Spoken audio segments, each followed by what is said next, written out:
on hydrodynamics, now for the porous medium with slope boundary.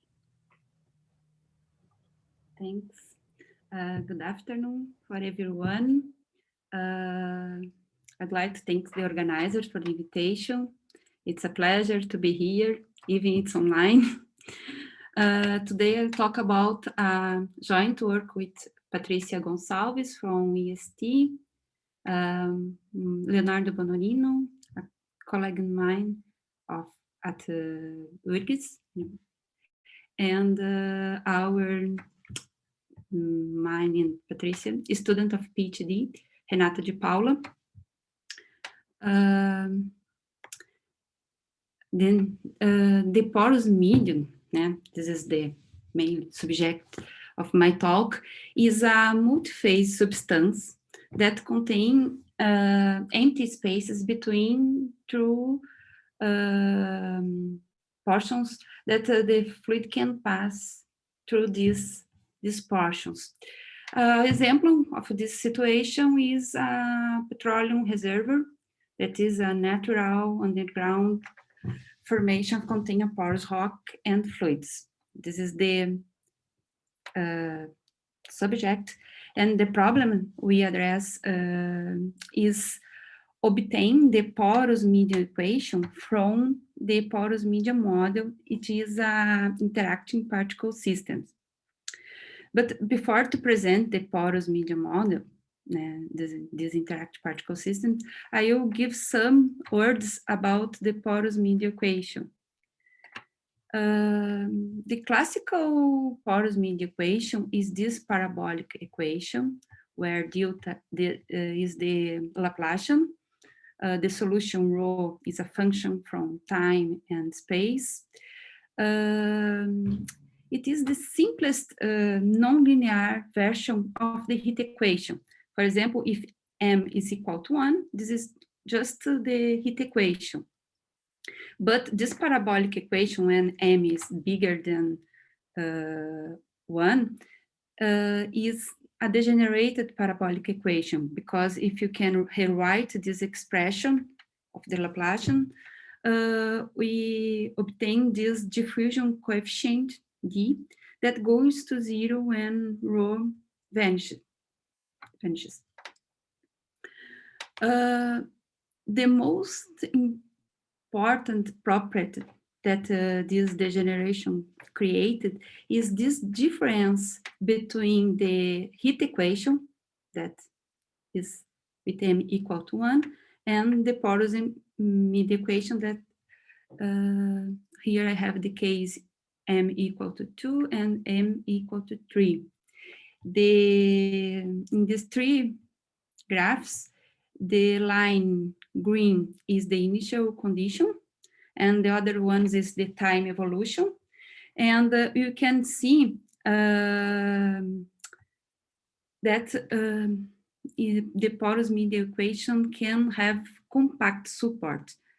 And it is totally different what happens with the classical heat equation, because this solution is totally positive after the time started.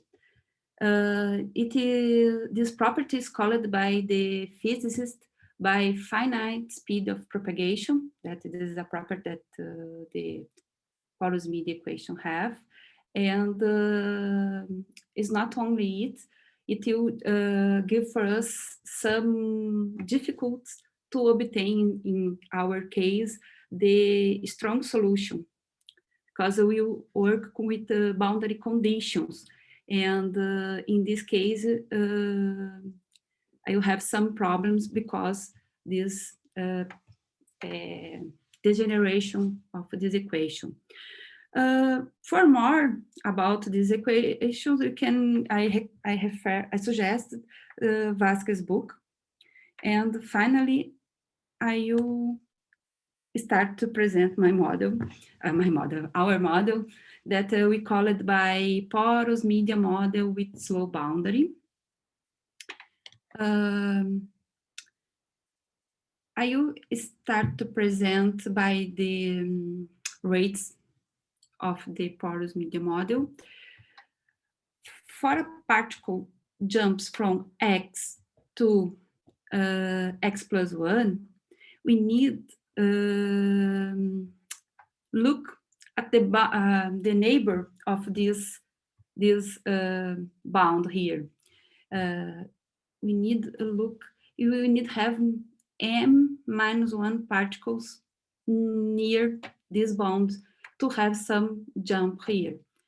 In fact, to exemplify, I need to have some of this situation. To this particle jumps from X to X plus 1, we need to have or this situation, or this one, or more of them. Then we have a rate bigger than 1.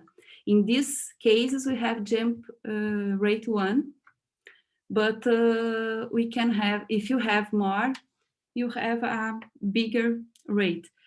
Then to be more clear, you present only the case m equal to 2, because we have these two situations where the rate is 1 that I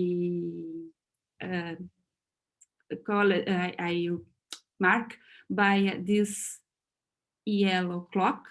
Then the rate for in this situation here, because I have a particle here, the rate is 1, this clock, and I represent it by this yellow clock. And or in this situation, we have this particle here, and then this rate is 1, 2. And here I have these two situations together. Then this rate is 2 for this jump, and it is represented by this blue clock. And it is the worst situation when we don't have particles in this neighbor of these bonds. And this jump, it's impossible, and I represent it by this red clock. Okay, and now I will put this together in our lattice, that is the sides 1 to n minus 1. N is the scale parameter. I have this configuration of particles, and because these, for example, this rate, the rate of this particle jumps from here to here is 1. This jump from 3 to 2 is 1. But for example, this particle can jump from 3 to 4. Then we have this configuration of rates of our exponential clocks. All of them are independent. This model has the exclusion rule. It means that we can have at most 1 particle per site. It's impossible to have more than 1. And these orange clocks, you say for us if the, for example, this clock here, you say for us if the particle can create a particle in the site 1, or this one to kill a particle in site 1. These parameters, kappa, alpha, they are macroscopic parameters, and theta 2. N is, I said that is a scale parameter. Then, of course, the order of these parameters of these clocks are less than the others in the book. In the other side of our boundary, we have the same situation. I have a clock to create the particle, or a clock to destroy a particle, but the difference is only that we will change alpha by beta in these two sides of the boundary. Here is the configuration. Eta x is the occupation variable, and eta is the configuration of particles, the sequence of zeros and ones. Then the dynamics in this case involves the time started and when a clock rings. For example, if this clock rings, we can change the configurations in the sites connected by this bond. This particle jump, and of course, when I have a jump, some clocks you change your its rate, and have this changing, and the dynamics at the boundary. You follow also the exclusion rule. For example, if this clock rings and it is for created a particle at site 1, but it is occupied, then nothing happens. But see, if the other clock rings, as this is to destroy a particle at site 1, this particle disappears. See? There is a question in the chat. Okay, just the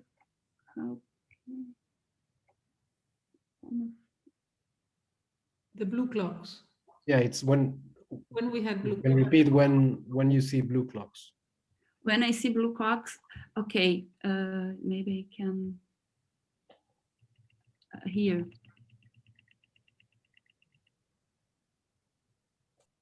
Blue clocks I have when I have 2 particles at the boundary. The rate of the clocks are the number of particles in the neighbor of size m-1.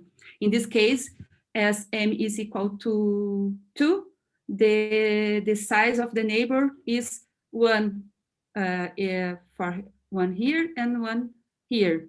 Then we have 2 particles here. The rate of this clock is 2. Then here, I think that this is my. For example, in this bond 10 and 11, I have a particle at 9 and a particle at 12. Then these 2 particles put this rate equal to 2. It's okay? Thank you. Welcome. Okay. And of course,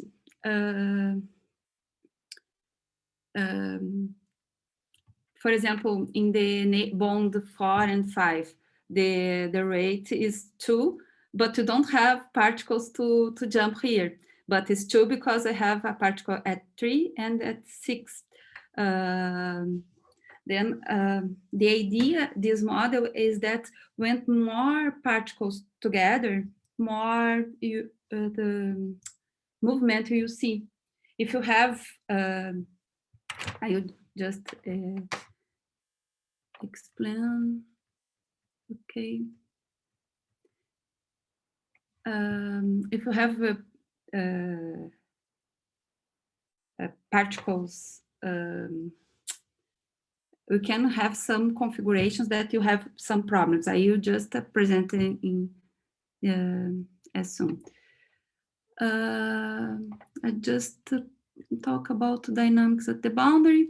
Okay, this clock is to, if it is rings, this particle will disappear. Oops. Okay, here, the blocked configurations.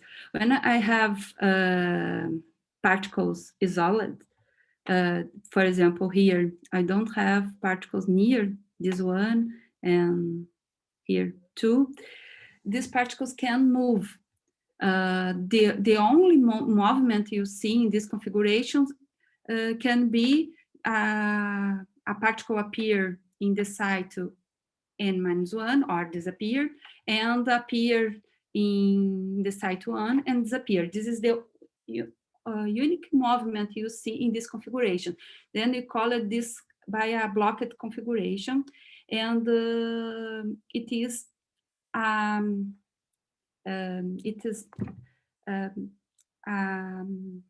challenge to prove the hydrodynamic limit.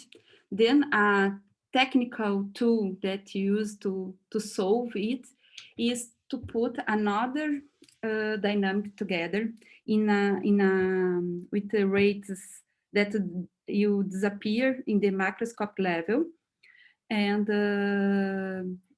then what we did exactly is Rx eta is the rate that I presented before, the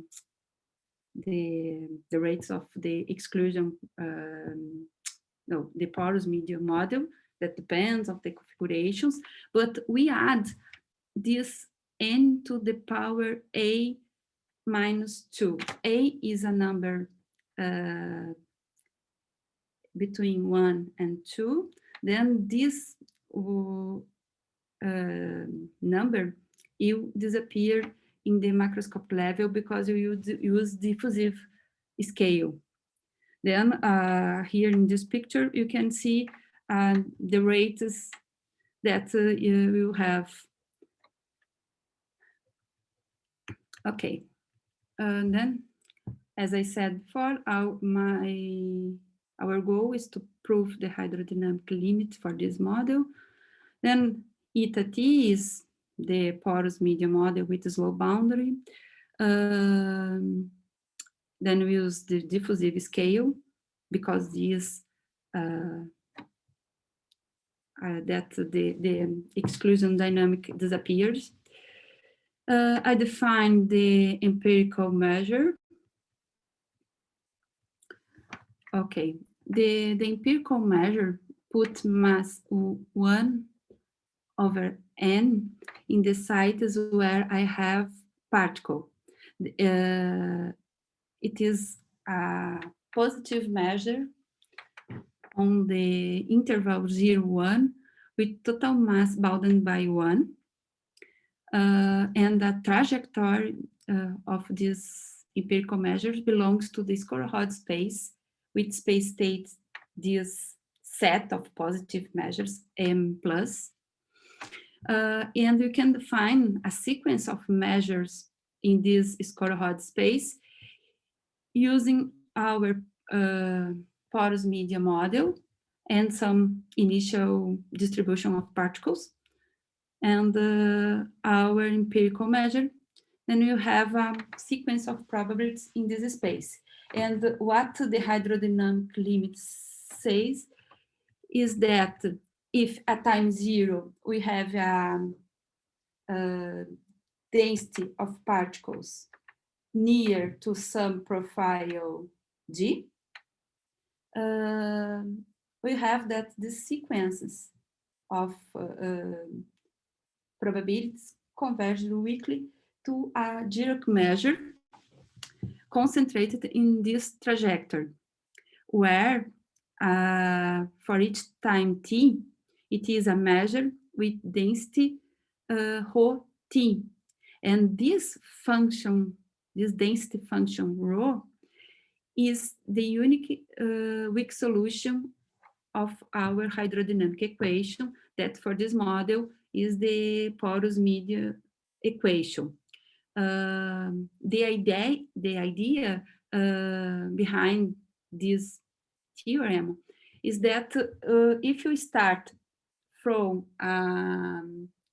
configuration of particles, each density is near some density profile G, the times evolution of this density of particles will be near a solution of the hydrodynamic equation. Okay, then the hydrodynamic equation is an evolution equation. And for this model, our hydrodynamic equation, we have 3 possibilities. In all of them, we have the same partial differential equation, which is the porous media equation. Here and here. In all of them, we have the same.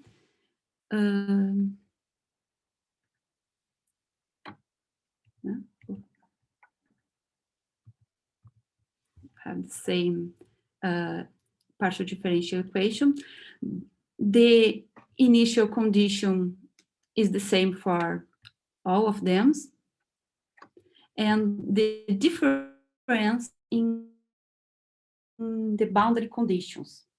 We have three possibilities.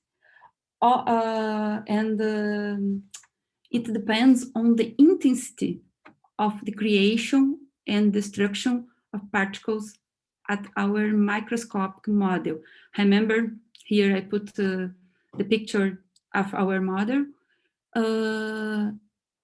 Theta is the order of creation or destruction of particles in the two sides of the boundary.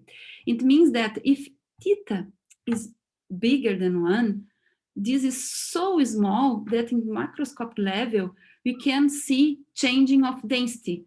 It means that this creation and destructions of particles don't appear, and it led for us Neumann boundary conditions.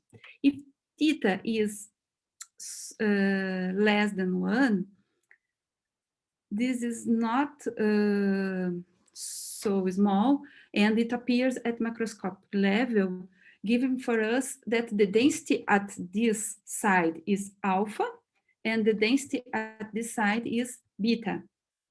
And the critical case is when theta is equal to 1. In this case, I have mixed boundary conditions that it's called by Robin boundary conditions. Okay, and I will look more for about this. What happened? Okay, I did some graphs for the stationary solution of these equations to see the difference of behaviors when we change the type of boundary conditions. In these two graphs, the red line corresponds to the Neumann case, and the purple line, the purple curve, corresponds to the Dirichlet-Neumann case. This is the stationary solution for this porous medium equation. And our model has another parameter, a multiplicative one that is called by kappa. And it appears in all these 4 clocks. And at macroscopic level, it only appears in the Robin case. Then I draw different values for kappa to see the difference of behavior. Here, I started in the green line with kappa equal to 1, and it will increase to kappa equal to 8. Then we can see when kappa is increasing, this graph will be near to the purple one that corresponds the case Dirichlet. And in this, the other graphs, I draw green one is the when kappa is equal to 1, but the values of kappa will decreasing. Then they will be near to the red line that corresponds to the Neumann case.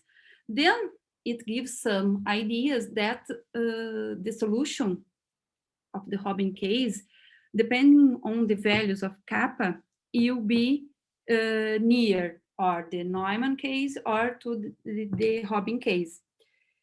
Then in another work, we prove this convergence for the solutions in all cases we prove that this unique weak solution of the Robin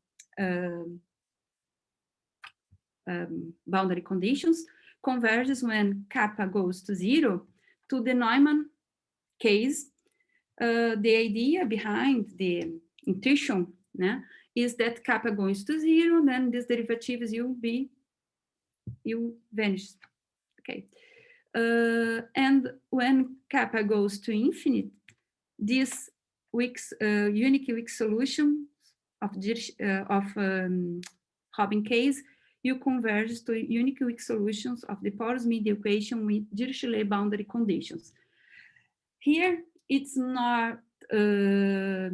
It's more tricky case, but the idea is if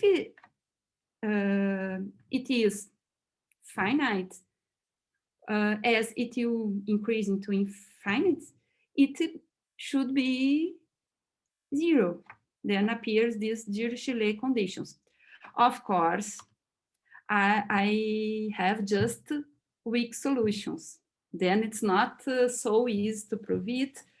The best regularity that I have in time is that when we integrated the solutions with the test functions, this function is 1/2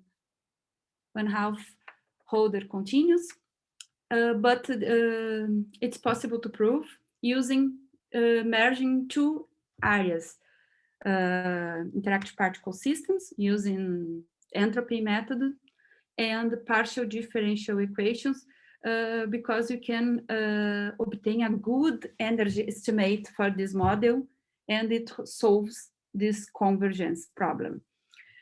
I will give some words about the weak solution of, in the case, Robin case. I have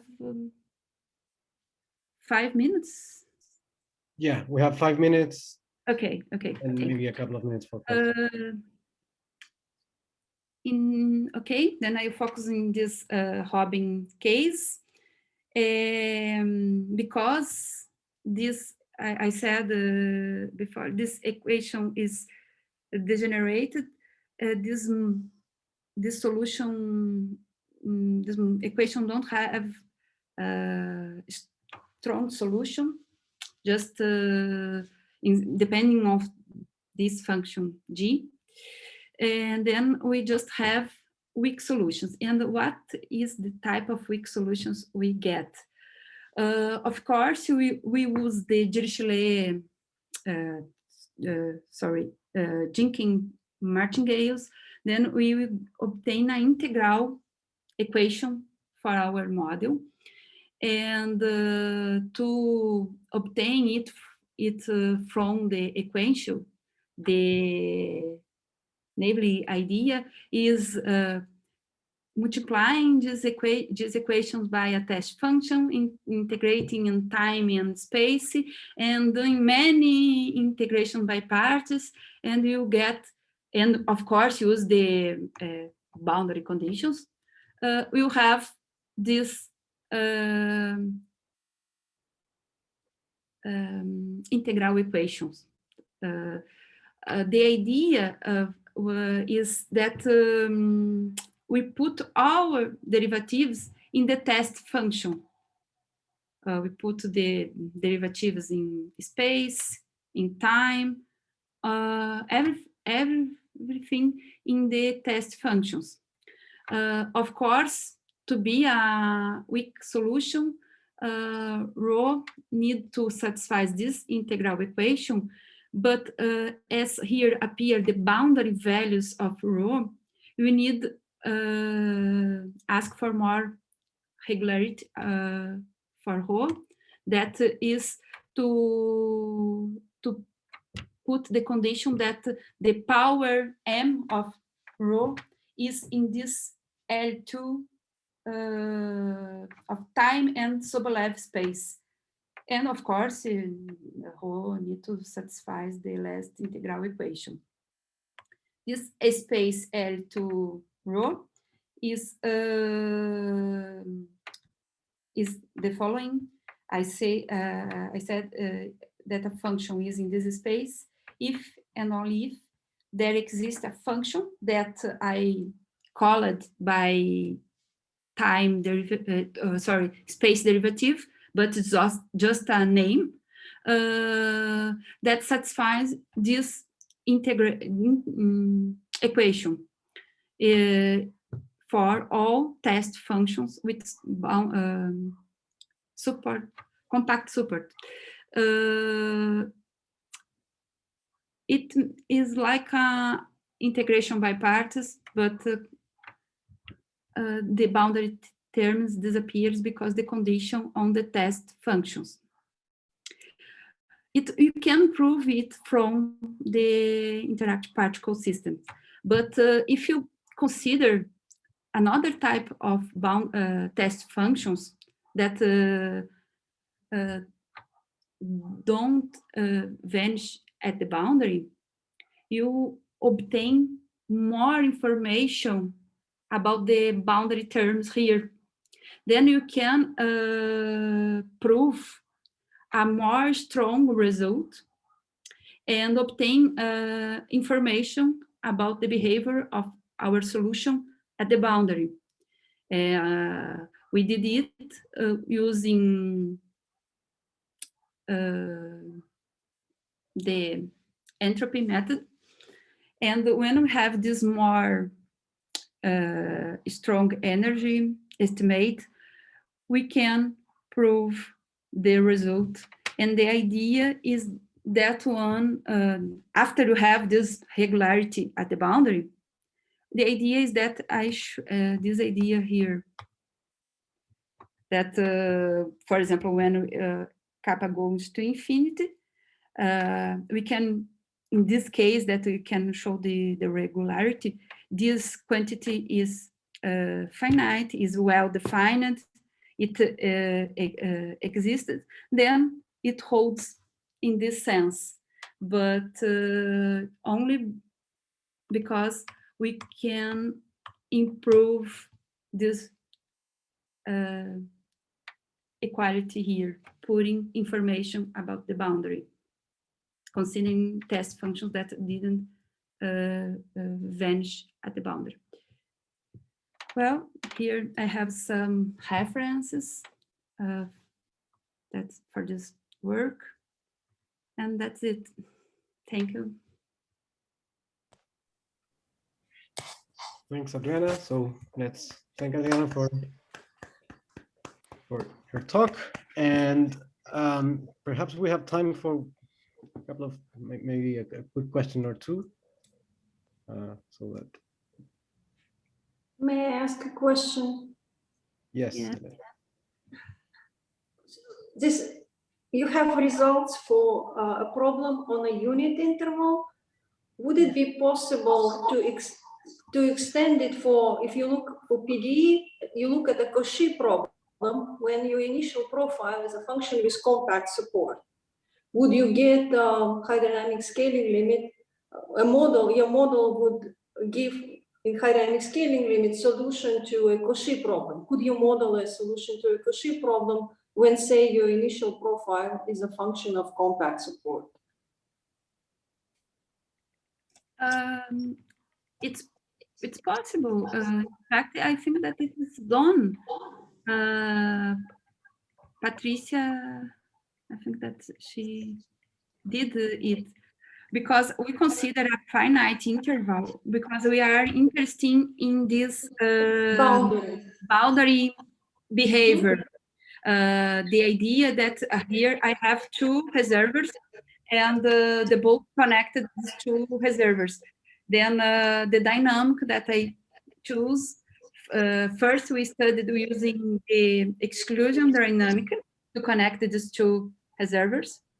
And now we are studied this dynamic given by the porous media model that will have some, maybe the connections have some porous and Of course, the exclusion is inside this model because it just consider m equal to 1. Then you have for exclusion process. But Patricia, I think that she did when in lattice Z without boundary conditions, without creation and destruction of particles, and she obtained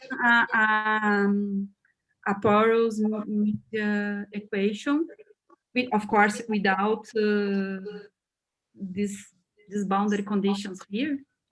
Person. Oh, so it's been done. So it's been done before. It's done, yes. Thank you.